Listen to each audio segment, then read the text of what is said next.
Hi, I'm Chloe. And I'm Bez. And this podcast is for graduate teachers in their first 5 years.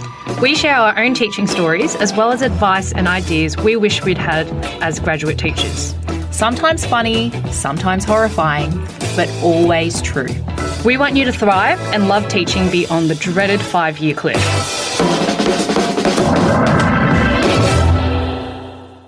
Hi, welcome back to Two Friends Who Teach. I'm Chloe and I am an extroverted introvert. And I'm Bez and I'm an introverted extrovert at times. You think? I think. Well, today we're going to be talking about camps. But before we dive in, I thought that it might be good for you to hear a little bit about how we felt about camps and what our experiences were like as students, because I think both Bez and I feel that our experiences when we were younger have really shaped the kinds of teachers we've become. So, Bez, I'm going to start with you. How did you feel about camps? I loved camps. I was keen. I was excited. Why? Because you can stay up late and you can have all the sugar that you ever wanted and no one was going to tell you off. Keen as a bean. How did you feel? I feel like I probably wouldn't have wanted to bunk with you. Ouchie. No, look, I was the kind of kid that was pretty excited about camp, but I was also like highly anxious about camp at the same time. So I'd be like, am I going to get enough sleep? Is the water going to taste okay? I don't want to keep my friends up. But I was also really excited for like the activities and the movie nights and like hanging out. Bit mixed. Yeah. Ambivalent is how I felt about camps.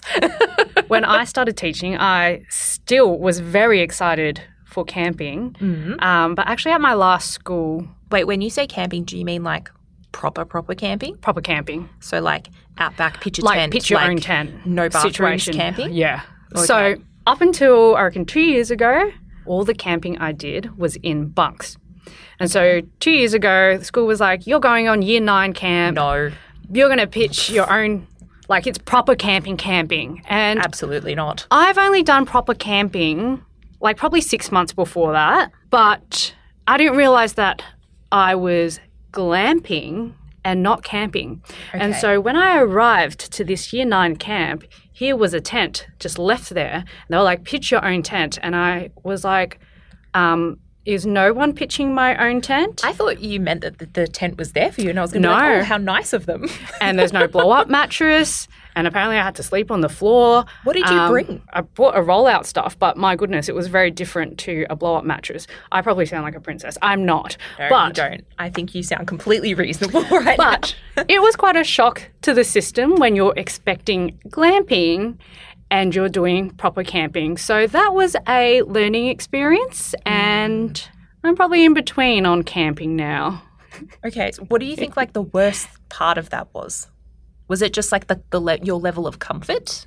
Yes. It was just my level of preparedness and what I was expecting and then the reality of the situation. And also there were a lot of huge moths and spiders and bugs. And since I am the oldest in the room, apparently I had to be the most responsible one. But the year 9s very quickly figured out how terrified I was of moths when they cornered me in the bathroom. Oh, lovely of them. Relationship building. Yeah. Yeah. Oof. Okay. What was your experience of school camping? Oh, as a teacher or as a student? As a teacher. Okay, as a teacher, mixed. Depends on where I was going. I had 2 very, very different experiences. So at one school, we used to take students out on camp like one class at a time. Only one class? Yeah, one class at a time because our school like owned their own like camp facility thing. It was like cabins and stuff. So we used to go up, we used to go regional and we'd go up with just like one of the classes that we taught with a couple of other teachers. And it was like lovely, like small group, really easy to manage. We used to like cook together. It was very communal. It was like, real bonding experience. And because we were a smaller group, we had a little bit more control over our day and the timing of things and what we chose to do and when. Whereas on camps that I've been at with much bigger groups, like it's all pre-planned. Everything's like organised prior to you going. You've got to stick to the times, and then there's like a convoy of buses, and there's a lot of waiting. We didn't have any of that. So I really liked the small group experience. And we always used to do like a fun breakfast on our last day there. So we'd only stay for like a couple of nights, but then we'd have like pancake breakfast, and like we'd all cook pancakes together on the barbecue, or we'd have bacon and eggs or something like that. So I loved that. And at night we used to play games with the students. We'd play card games, or I used to love playing spoons because I always used to beat them at spoons, and then they used to realise that I'm actually quite competitive and I like to win. Because Don't mess. winning. You know what's important, Bez? Winning. That's what. Don't worry about the students' confidence or ego. Crush them. No, they need to learn.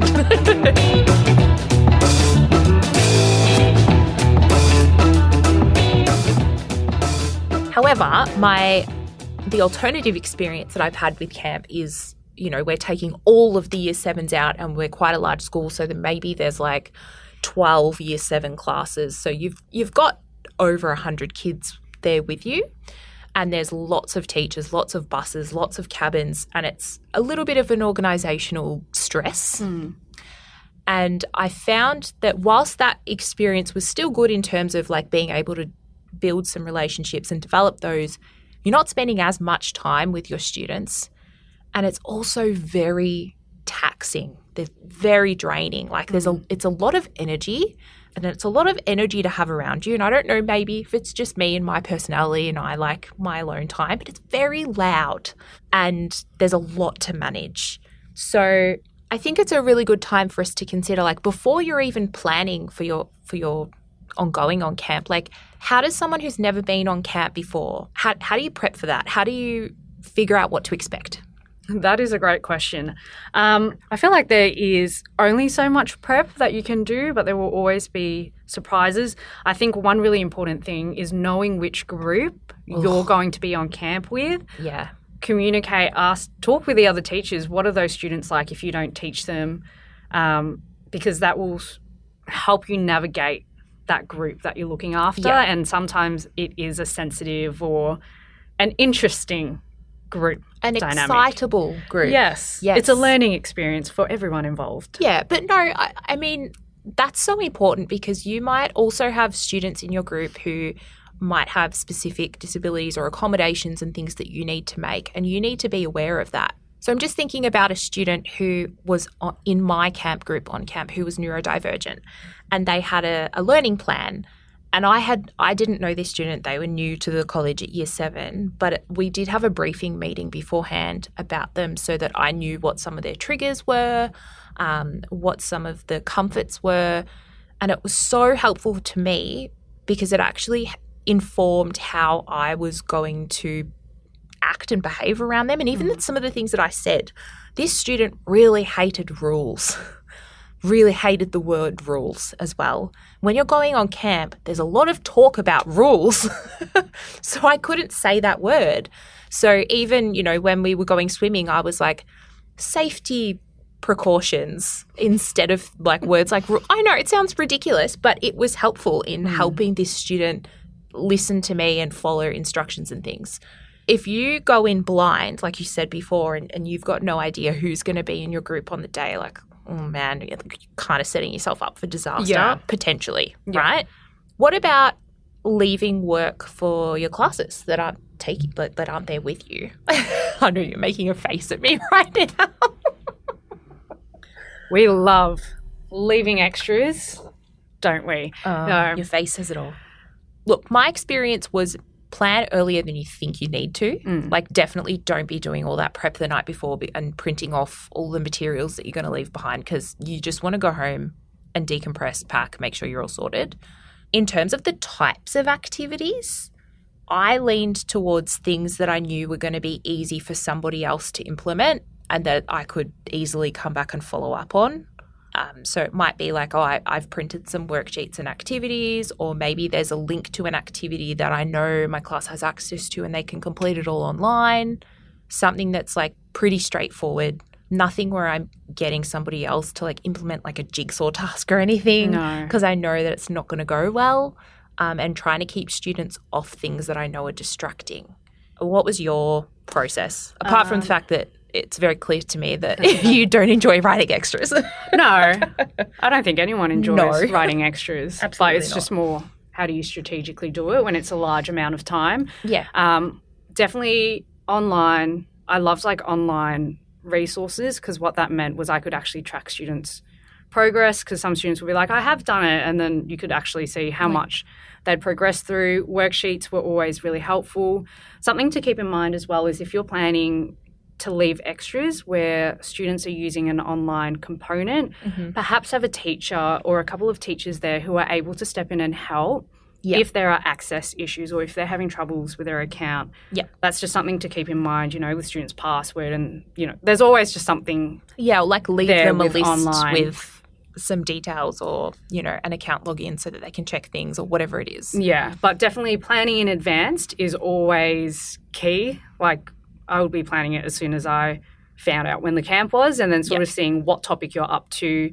It's really helpful if you've got an assessment afterwards as helpful. well, because then that sort of incentivizes the students to keep working. to keep up to date. Yeah. I also really liked asking whoever was taking the class to collect the work back up at the end of the lesson and to have students write their names on it. So then I could, like, if, it was a worksheet, I didn't want that worksheet to get lost into the abyss and, oh, miss, but I did the worksheet. It's like, well, no, actually, we collected them up and I can see exactly what you got through in that lesson. It means you can follow up on any behavioural issues or anything that come up while you're away.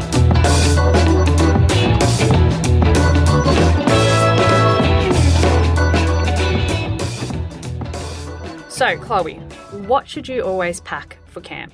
Always pack your pillow, beyond doubt. That's like my number one thing. Very comforting. The second thing is like snacks. I've made that rookie mistake before. Yeah, no, you got to have snacks. Yeah. And because you never know what the camp food's going to be like. And pack your thongs because showers are gross. Mine would be insect repellent. Oh, yes. Because you don't want to become a mosquito food hub.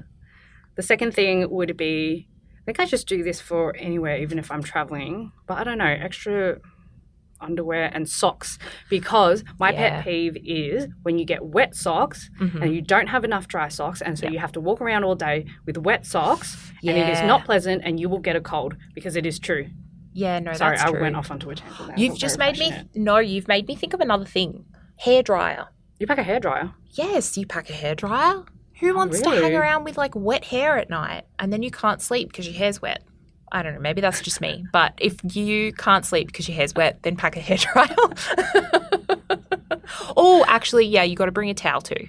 Yes. I actually forgot a towel one camp and it was like the worst thing ever. And I was so lucky that one of my colleagues packed a spare that I could borrow and then like take home and wash and return to them, which was lovely of them to lend me their towel. Oh, and then if you're going proper camping, like like old school cabins, and you're possibly not going to use the shower, maybe, because they'll probably, I don't know, maybe will be gross. Bring some wet wipes. Wet wipes are always very helpful in all situations. That's actually true. Hot tip. Love a baby wipe.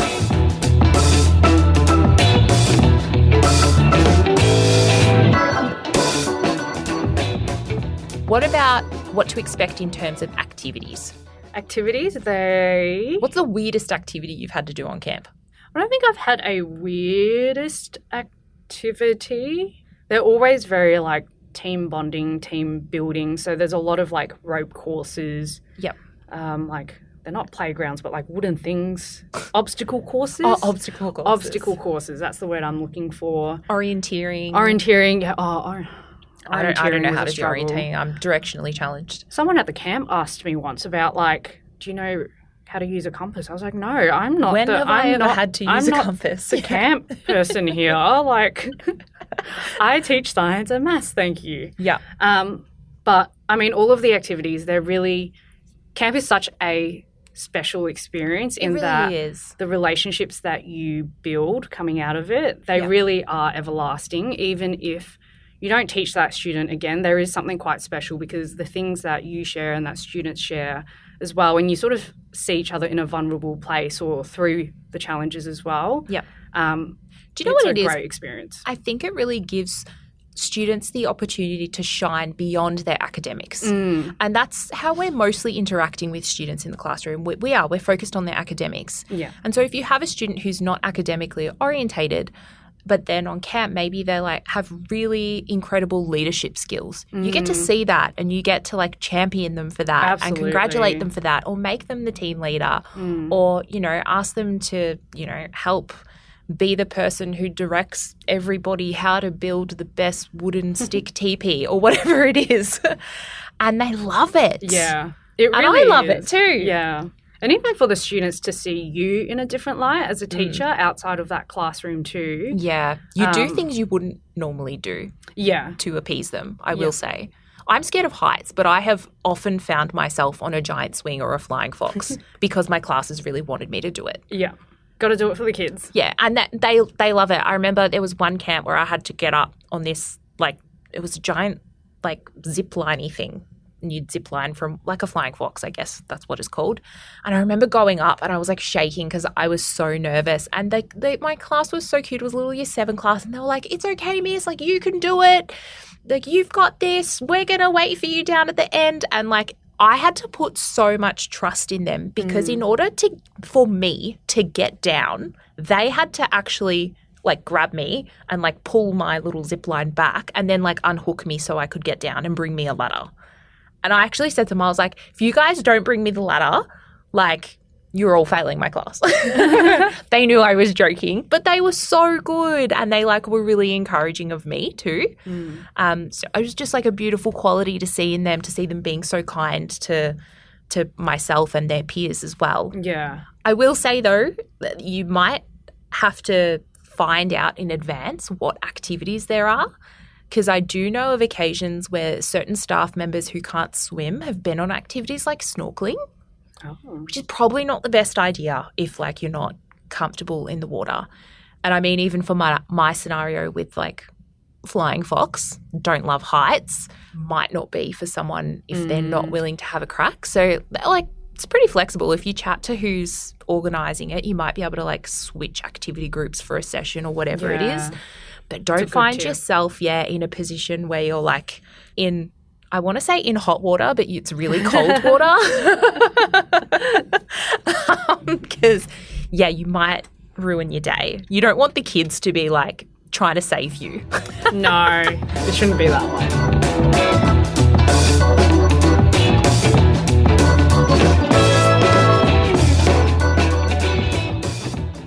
It's pretty funny. With my experience as a student, one of the things that I mentioned was I loved the idea of having a sleepover with your friends, and part of that is Okay, party girl. Part of that is staying up later past your bedtime, right? But it's really interesting when you then become the teacher. The thing that you loved as a student is now a challenge. It's a thing you hate. It's understandable where the students are coming from, but of course, you know, there has to be a bedtime.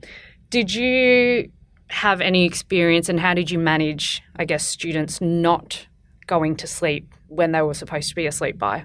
Yeah, I was a little bit mean, I think, with students when it comes to this. I was a bit of a stickler for, like, okay, you get a couple of chances and that's it. But I used to make that expectation really clear with all of the students. And obviously as a member of female staff, I was managing, like, the girls' dorms. And so I'd go around at night and I'd be like, okay, girls, at this time at night, like, this is lights off. That means you need to be in your beds. We don't want to hear you talking outside. Please don't disrupt each other, because there will be people in your cabin who would like to sleep. And you get 2 warnings. After that, you're going to have to come, like, out of your cabin, and you're going to have to stand out there for, like, 15 minutes in silence or something. So just making, like, those expectations really clear at the start. Obviously, follow whatever the behaviour management recommendations are at your school. There might be a system that's already in place. Sometimes there isn't, in which case you might need to consider what some appropriate next steps might be. So that was something that we did. Obviously, we're not making them stand out there, like, in the snow or in their, little pajamas or anything like that. But, there was a consequence for that. It might be that, hey, the next day they've got to do early morning cleanup duty. That was a really good one because they didn't want to have to get up early if they weren't going to sleep. Yeah. So that was kind of what we did. And we used to just sort of patrol the area for a certain amount of time. If we could hear students being silly or eating lollies or on their phone, sometimes we had to confiscate things, give them back to them the next day, knock on their dorms, whatever it is. That was kind of the best way to do it. But also just reiterating that, hey, we're not doing this because we want to ruin your time. We're actually doing this because we want to make sure that you're well rested so that you can enjoy your day tomorrow, so that you can have a fun time and so that everyone can enjoy their experience. Yeah, that was kind of how I handled it. What did you do?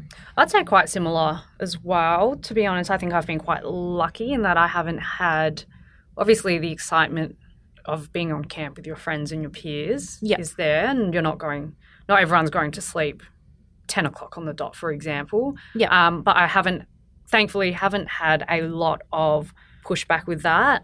Same as you, just making the expectations really clear. And I found that just reminders throughout the night as well, just being like, all right, everyone, just a reminder, it's going to be lights out in 30 minutes. So do what you have to do. And then just giving them enough time, that's really important, rather than just being, okay, it's lights out now. Yeah. Giving them a runway to be like, there's 30 minutes left. They need that you've lead got time. 15, you've got 10, so finish off whatever you need to do.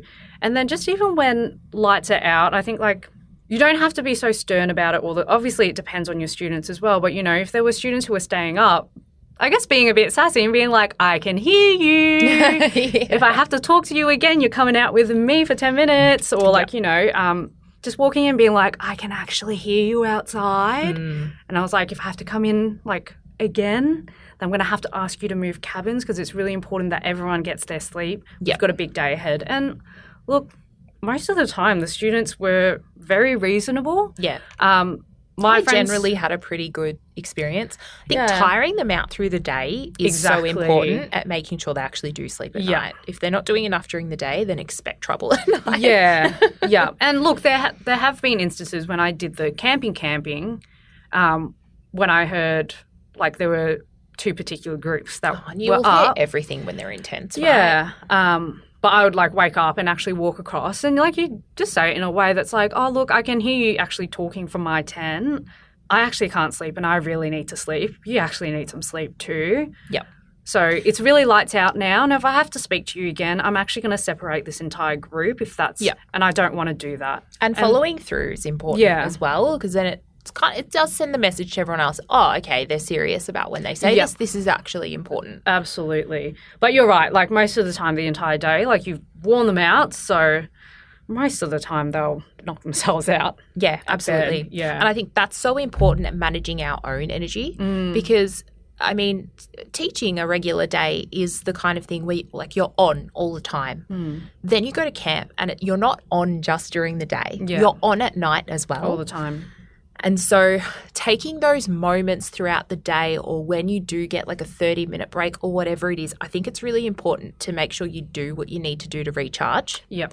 I know that there have been instances where I've just gone to have a lie down for 30 minutes during my break because I just needed to be in a room where no one could talk to me.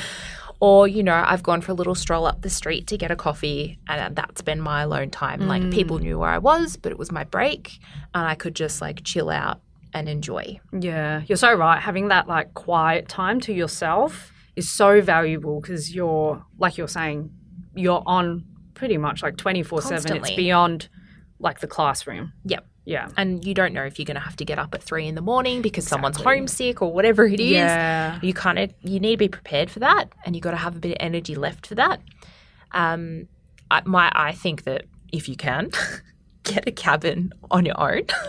Oh, did you? Yeah, I always got a cabin on my own. No, we didn't always. Sometimes we had to bunk with our colleagues. But if you can get a space on your own, it's so nice. Just to have your own space.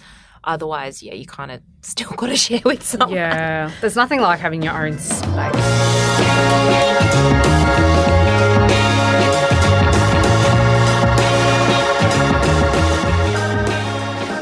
And then talking about energy. Yeah. How exhausting is it? Always that bus ride home and the day coming back from camp. Was that the same for you? I just wanted to have a nap, but I couldn't. I was Yeah. like, stay awake, stay awake, stay awake. Keep your eyes open. Yeah. And then I just couldn't wait for everyone's parents to come and pick them up at the end so I could be like, all right, I'm free. I can go home now. Take a nap. I could have a shower in my own shower. Yeah. How did you manage? I was always a little bit anxious, to be honest. The lesson coming back from camp, I always found that I was a little bit anxious about, I wonder how much work my students have done. Yeah. And I guess like one really important tip that I'll mention is give yourself one lesson, just that space to Bit of catch grace. up. To catch up with your students, to see where they're actually at. Like I would not be planning that first lesson back that you have with them to jump straight into the next topic and so on. Yeah, because you Give might that- need to recap. Yeah, give that Allow lesson. Yeah. So you have a bit of space. That's great To advice. see how you can plan. Yeah. How did you manage coming back to the classrooms? I think it would depend when camp ended because I think my approach was really different. So I think like I know there was a time where like our camps would run from like Monday and we'd be back on the Wednesday. So my next class was Thursday. So for a 3-day camp, coming back on Thursday, like I knew that I was going to be pretty exhausted that day. And I knew that I'd be coming into lessons that I'd probably planned before going on camp. And highly recommend doing that. You don't want to be coming back and trying to plan something day off. No way. So again, I think that grace period and making sure that I've planned and I've counted for having some additional time to go back and recap things, super important. If it's a class, if it's one of the classes that I've taught from camp that were on camp with me on that day that we've just come back and it's like midweek, I would expect some absences. So making sure, again, grace period's pretty important. Maybe even incorporating activities that sort of recap parts of campus too, because students are going to want to talk about it. It's going to be they're excited. It's on their brain. Otherwise, if the camp finished on a Friday and I was going into the weekend, I would just make sure I was going to rest. Like rest was like a huge priority, and I would make sure that I would have my Monday planned in advance as well so that I could really just enjoy that weekend. Yeah. But yeah, if you're coming back midweek, you need to be pre-prepared, but you're kind of in survival mode. Yeah, that's true. Like and you I think are going to be pretty wrecked that week. Yeah. And I think, just that grace period and even just planning a few activities which are gentle so you're easing back into it. Like you don't want to be 100%. at camp and then coming back, hitting the ground running. Yeah. Term one, normally camp is on term one, but it's a chaotic time. It is. And I think being really strategic with your social life as well. If you're coming back from camp on, I don't know, Wednesday, don't plan to be going out late on Thursday night for a dinner with your friends or whatever it is. Yeah. Try to plan for things to be a bit slower, a bit more nice for yourself. Go have a bubble bath, go to a yoga class, go lock yourself in a quiet room. At least that's what I would be doing. Maybe you would love to have a dinner with your friends, but you know yourself, right? Yeah. Just having those self-care activities.